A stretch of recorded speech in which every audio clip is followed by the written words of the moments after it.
Shri Sachchidanand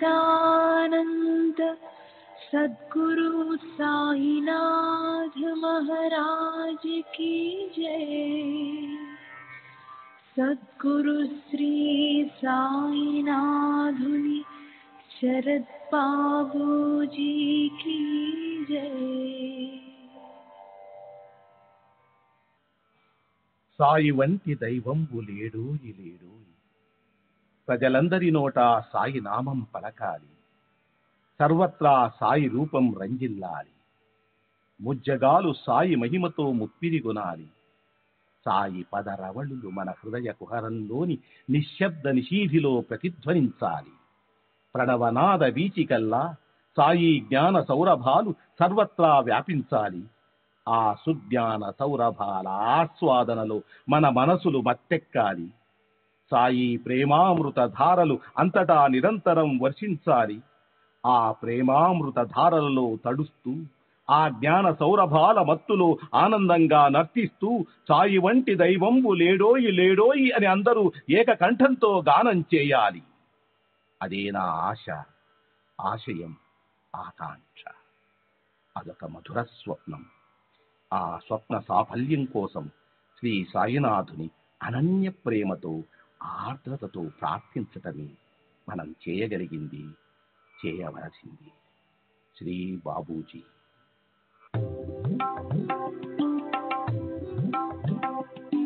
Sai Baba, Sai Baba, Sai Baba, Sai